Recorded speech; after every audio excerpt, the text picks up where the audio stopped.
Vamos em ação, pra frente Brasil, do meu coração. Todos juntos vamos, pra frente Brasil, salve a seleção. Pública, em especial na história da saúde pública aqui no Brasil, são alguns anos de história já, né? Se a gente pega o que, em termos do entendimento do que vem a ser a saúde pública, a saúde coletiva, como a gente denomina hoje, essa história, ela se inicia mais em termos de estruturação de um sistema de saúde no final ali do século XIX, né? Até então, o que existia muito eram os curandeiros, as parteiras, né? Muito as pessoas conhecidas, não existia o Estado, não existiam os governos como cuidadores da saúde da população, né? Existia muito quem podia, né? Tinha os serviços de saúde, claro, tinha o médico, enfim, tinha assistência médica, mas era inacessível às classes populares. Não que hoje a gente tenha, ainda existe, né? E existe hoje um resgate de muitas questões mais antigas, né? Olhando a questão dos nossos ancestrais mesmo, o cuidado que tinham com a saúde, está tendo um resgate de muitas coisas positivas, interessantes hoje. Mas até ali, quem só tinha assistência médica mesmo, quem tinha condição. De repente é aquela corrente pra frente, parece que todo o Brasil deu a mão. Para a gente entender muito do processo, né, e da história da saúde pública no Brasil, a gente tem que contextualizar à luz do que acontecia politicamente também, né, na nossa história. Até o golpe de 64, né, que aí veio depois do golpe de 64 a ditadura militar, no período anterior ali, final da década de 50, né, enfim, na década de 60, já se tinha muita discussão, tinha se avançado na discussão em relação ao direito à saúde, né? Com o governo militar houve um retrocesso bastante grande. E na década de 70, em especial, né, com o milagre brasileiro, que as estatísticas, na verdade, foram adulteradas, dizendo que o Brasil estava crescendo, e, na verdade, a gente estava... Não houve, né, esse crescimento econômico. Todos ligados na mesma emoção, tudo é um só coração. Então, a população estava muito adoecida e as condições de vida também bastante precárias, condições de trabalho precárias, e aí começaram a se organizar em bairros, em movimentos, né, de moradores, e a questão da saúde foi uma coisa que estimulou muito, né, a população a começar a reivindicar seus direitos. E daí surgiu, né, o pessoal também, professores universitários, estudantes universitários engrossaram essas fileiras, né, e esse movimento foi crescendo, que foi chamado movimento da reforma.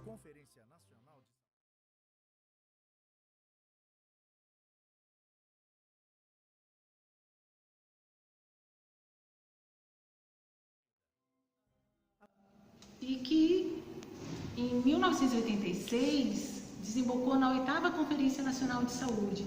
As conferências nacionais de saúde existiam, né, já há bastante tempo, e em 86 nós temos uma que é marco para a saúde pública brasileira, que é a 8ª Conferência, que foi onde foi levado a proposta do SUS, na verdade, e foi aprovada na 8ª Conferência. E depois, em 88, em 87, veio a Constituinte, né? Todo o processo da Constituinte, que nós estávamos saindo de um regime ditatorial, né? O regime militar. Então, era uma conjuntura bastante propícia, né? Onde a democracia, o Estado Democrático de Direito era uma bandeira, e a Constituição de 88 retrata isso, também na área da saúde, né? Bastante forte na área da saúde, ao abraçar o SUS, né? Que aí a saúde passou a ser direito de todos, está lá, né? Junto aos direitos sociais, a saúde é um direito e... Todos juntos vamos pra frente, Brasil. direito constitucional, né? Mas que ele ainda, a gente ainda tem muito que andar para que realmente ele aconteça da forma que a gente espera, né? Existem várias situações onde esse direito ele é atendido, né?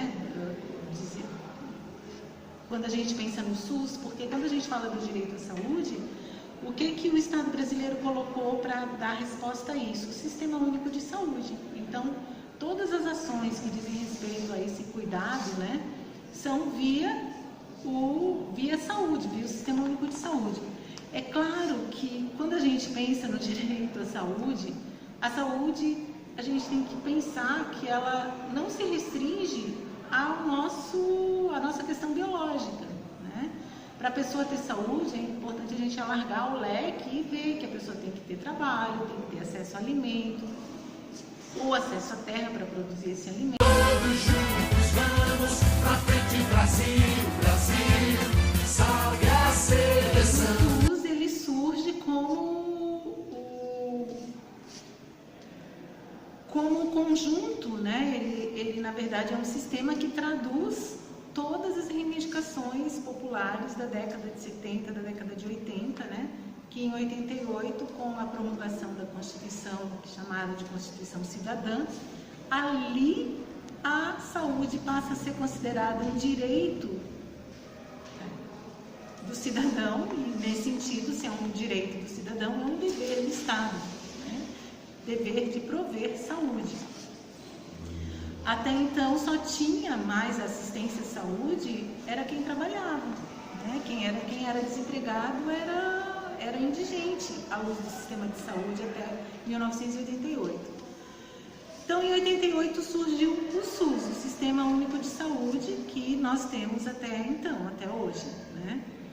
E com o SUS veio muita novidade, dentre elas a participação, né, popular, continuou com outra nomenclatura.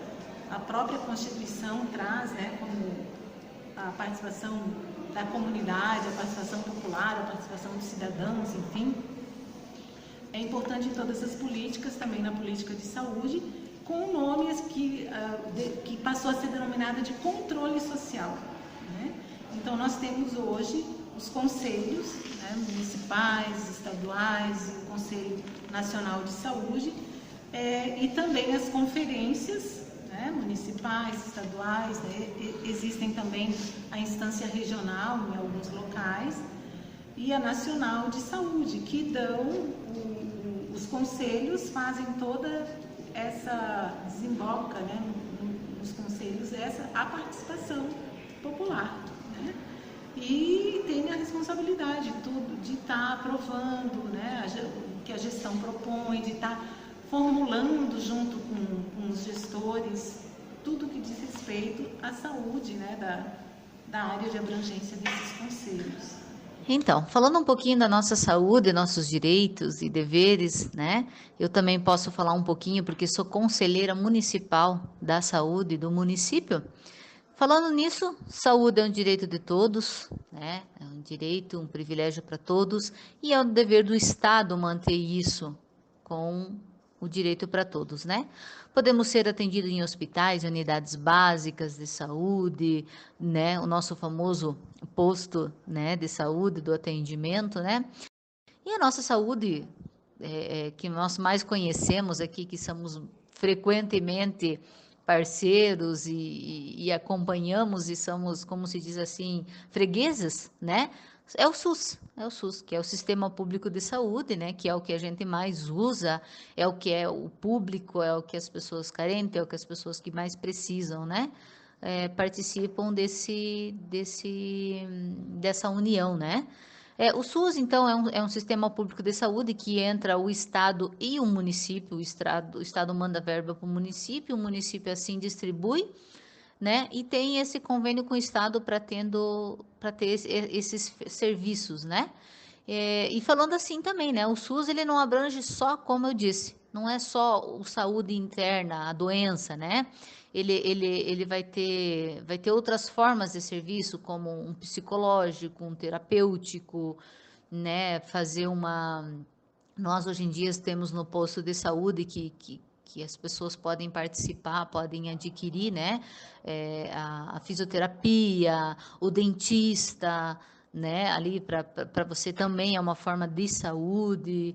Então, assim, nós temos várias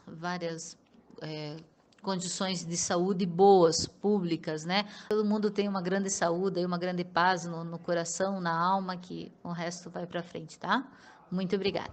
Todos juntos vamos pra frente, Brasil, Brasil. Olá, professores. Olá, alunos. Eu sou a Tatiana, sou tradutora aqui da universidade. É com prazer que as meninas chamaram para mim falar um pouquinho sobre a história da minha irmã. Ela é surda, algumas pessoas já têm conhecimento e algumas não. Então, foi por isso que eu decidi ser tradutora.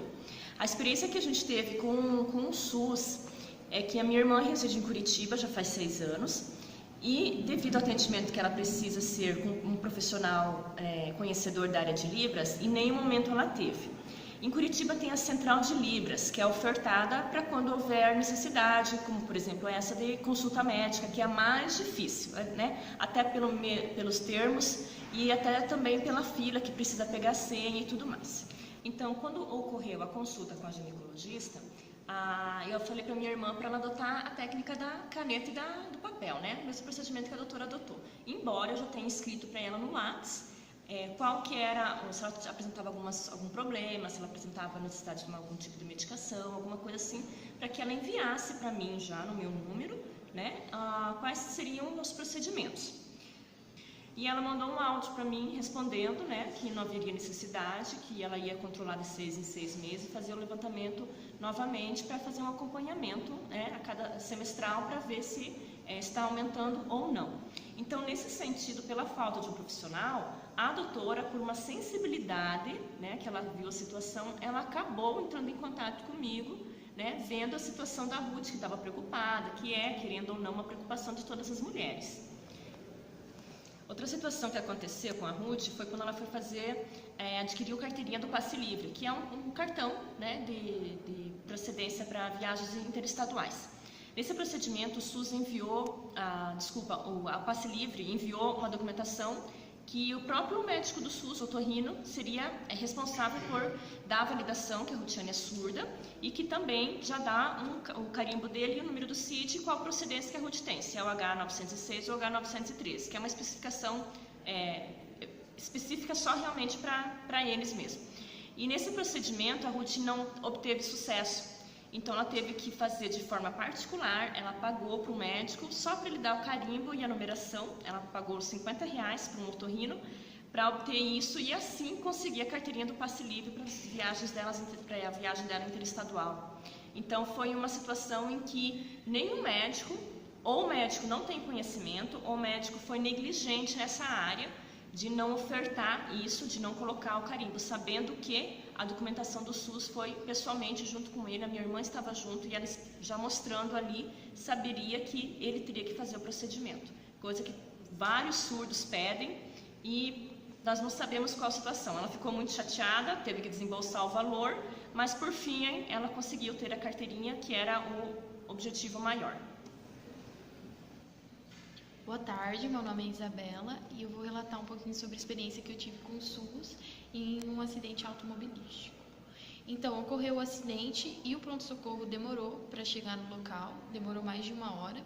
Em seguida, eu fui levado para o UPA, o qual eles me tiraram da maca e me colocaram lá numa cama e me deixaram lá em observação, entre aspas, porque o médico e as enfermeiras, eles não prestaram atendimento quando eu solicitava. E logo após algumas horas do acidente, eles já me mandaram embora. Só no outro dia, então, que eu tive atendimento em outra cidade, em outro hospital, eles me diagnosticaram, fizeram os exames, radiografia, e eu estava com o nariz quebrado, uma costela quebrada e várias luxações.